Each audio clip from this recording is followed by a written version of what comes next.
Donc bonjour, je suis avec Yannick Graffnel, qui est panéliste et conférencier à MTL Connect 2024. Comment ça va? Ça va très très bien. On est content de vous avoir avec nous aujourd'hui. Vous faites une conférence plus tard cet après-midi sur l'IA et l'éducation. Donc, où est-ce que les deux se rencontrent, comment on les intègre l'un à l'autre. Sans nous vendre toute la conférence d'un coup, pouvez-vous nous en parler un petit peu?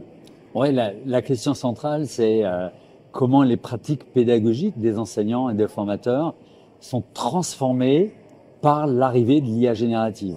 Et comment est-ce qu'ils vont l'intégrer dans leur pratique? Pourquoi est-ce qu'ils doivent absolument faire autrement?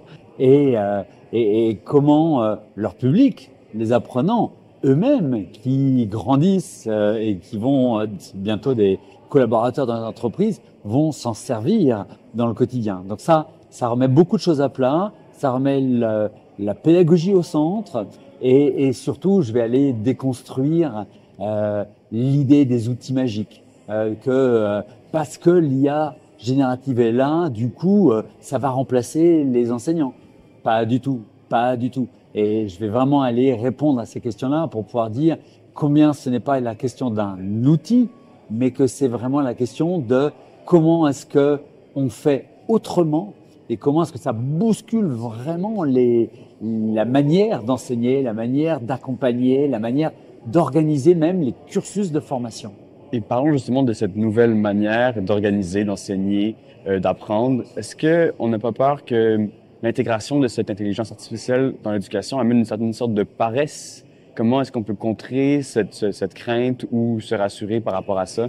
Eh bien, d'abord, en faisant maintenant, en recentrant le métier de l'enseignant, qui n'est plus de transmettre, mais qui est d'accompagner et qui est de proposer des activités pédagogiques qui soient quelque chose dans lequel on va mettre les apprenants comme acteurs de leur éducation, acteurs de leur formation. C'est-à-dire que apprendre, c'est pas écouter quelqu'un, c'est pas lire ce que nous donne l'IA générative, c'est faire quelque chose avec les autres. On apprend avec et par les autres. On apprend en faisant des choses et pas simplement en recevant.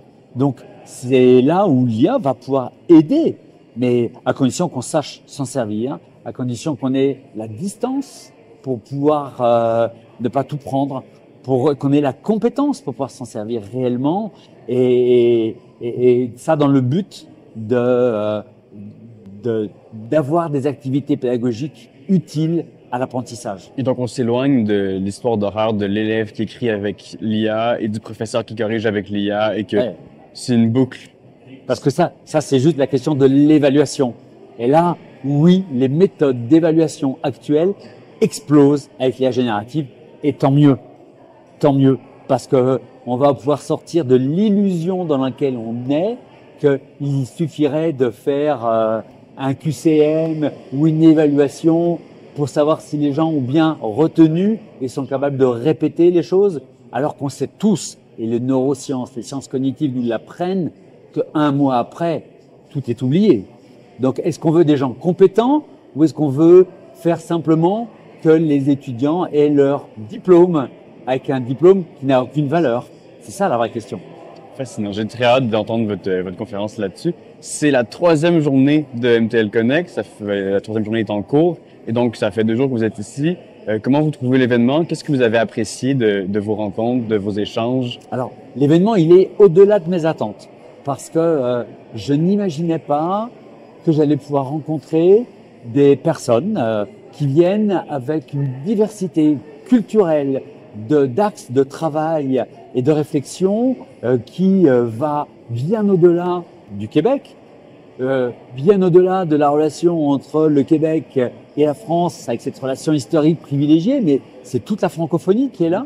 Ce sont plein d'intervenants ou de participants qui proviennent d'Afrique subsaharienne et du Maghreb, sur lesquels il y a des enjeux qui, pour moi, au niveau de l'éducation, sont absolument fondamentaux, puisque nous avons une responsabilité sociétale à accompagner tous les acteurs de l'Afrique subsaharienne et du Maghreb à relever le défi de l'enseignement, de l'éducation, et pour lesquels le recours à la EdTech, donc à tout ce qui est technologie qui aide à l'éducation et à la formation, sont absolument indispensables. parce que il y a tellement de personnes à former avec des vraies contraintes sociétales liées à la frugalité, liées à l'équipement, liées aux usages et aux habitudes.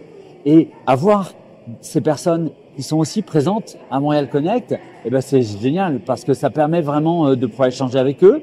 Je rencontre énormément de personnes, de Français aussi, que j'aurais jamais identifiés en France, mais qui sont là. Et le fait même qu'ils soient là fait que je sais qu'on a beaucoup de choses à nous dire et avec qui je vais continuer à travailler, avec qui je vais continuer à échanger. Donc, c'est un vrai point de rencontre, d'échange. Et pour ça, c'est absolument génial. On est très fiers justement de toutes ces rencontres, ces échanges à Printemps numérique et à MTL Connect. C'est tout le temps qu'on a pour aujourd'hui. Merci beaucoup, Monsieur Raffenel. Merci.